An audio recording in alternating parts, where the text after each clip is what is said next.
Swag, bitch.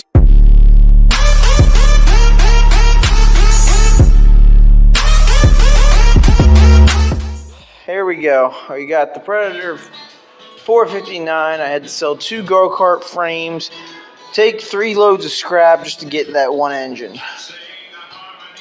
And then this old junker here is going to sit on a shelf for retirement. But I'm wondering if that's a little bit too wide to fit on this thing, but who knows? I just hope it's enough to cover everything. But if it ain't, well, then I got a new issue. But who knows? I just got to get it done because I'm sick of it not being able to run, and then it's got to get lifted. But that's the plan for now. Get that on there, start that. I don't know if I can use the original pulley on it, but I'll figure it out when I get to that point because I'm not entirely sure. Okie dokie, boys and girls. So here we got it switched over to the 459cc Predator. 4 bolts, the throttle cable, the choke, and then the pulley system thing had to come off for me to get the belt off.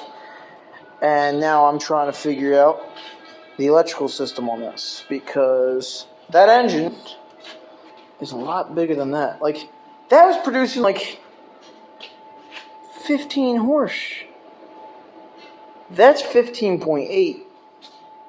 So why are we getting bigger engines than these little fucking things? That's my thing. Is it just because it's a straight cylinder? I mean, yeah, it gets more bulky up here. But see, if they made an engine that was not, V-shaft, if it was straight, that'd be kind of cool. Because you can put the engine off to the side. But my thing is, I don't know if this will fit into the actual... Almost kicked the whole fucking thing off. Onto the,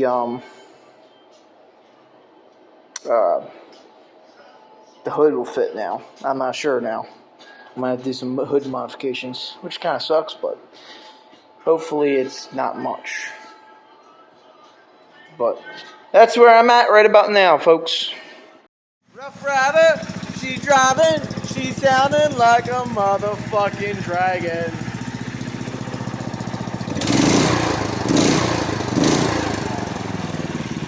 Oh, this is going to be bad, but it's also great. Now I don't have to worry about you breaking down in the fucking woods. Fuck you.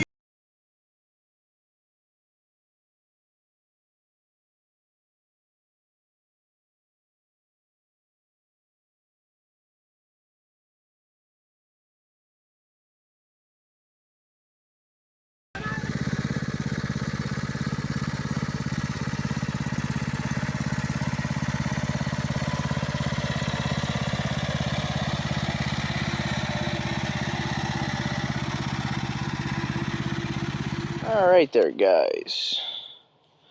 So I'm recording this after the whole engine installation and a couple days of running it.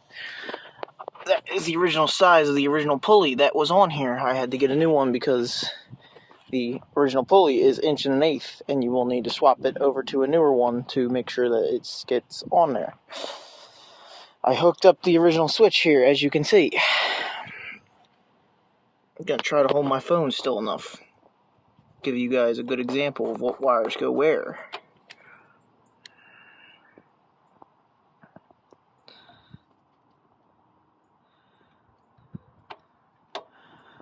Alright.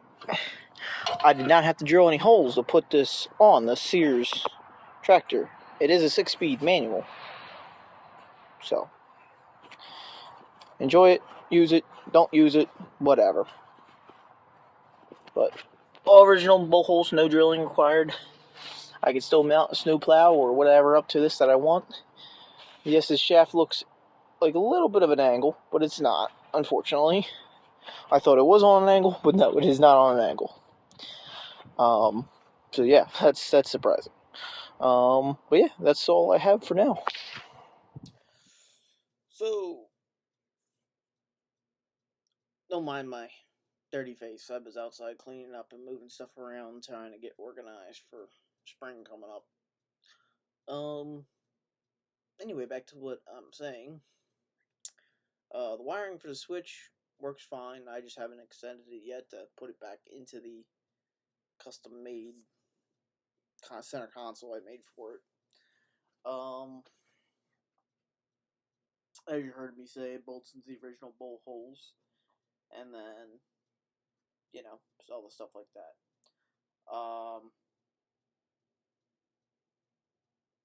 The only thing I can say that I like that what's going on with it is I'm able to electric start it. I need to get a new battery, but I'm able to electric start it whenever I want, so that's nice. And pull start it, so it's even better. Pull start gets in the way of the handle of the plow, but it's whatevs. The only thing I have to do to this tractor next is get the hood alignment lined back up and put the front end, probably get the front end from being on an angle like this to somewhat like this. Like not so far down, because when you're sitting on it, it's pretty dangerous. When you're loading it into the back of a truck, it's pretty dangerous. Other than that, yeah, everything's pretty good with it. It's chilling. Haven't needed to do much. Now, if you're doing this just to a regular Sears tractor, I would suggest getting the 459cc Predator because of two reasons. One, it has the same amount of RPMs that the original engine had in its prime day. The pulley, I would say get a new one that is 1 inch. I believe that you can get them for Wheel Horse. For Wheel Horse, you have to go from some guy on one of the Facebook groups, but somebody redoes them or something somewhere up north, I think it is.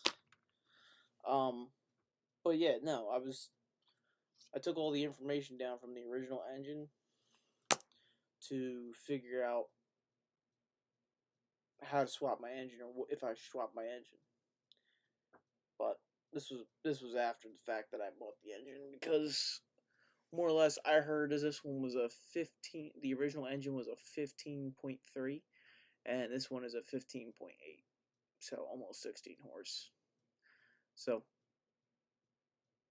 I don't know, but the original one was only putting out 453 cc's, but this one's 459 cc's. So why not? And it's a little bit lighter than the original one. So I don't know if it weight with gas or anything. Gas tank might be coming off of the new engine to reuse the old gas tank, because I'm not too fond of filling up front. Don't like it. I don't like it one bit. But yeah, so far that's all I'm going to be doing to it in the next couple videos. And then I did take it out last night. Well, not last night, the night before, Friday. Because Saturday was raining. But yeah, I mean, she's riding pretty good. She's a lot of fun. Mud holes, no problem. Like, if you're looking for something to go mudding in, no problem. And if you're looking for a set of back wheels, which any backyard builder would probably have a shit ton of tractors laying around there, if you do. They're international wheels. They're 24s, I think. I'd like to get 16s to put down on the other one, but who knows. Thinking about going and getting some Suzuki rears and building another one of these, because they're fun. A lot of fun. But who knows? I don't know, because I'm thinking about selling everything and being done.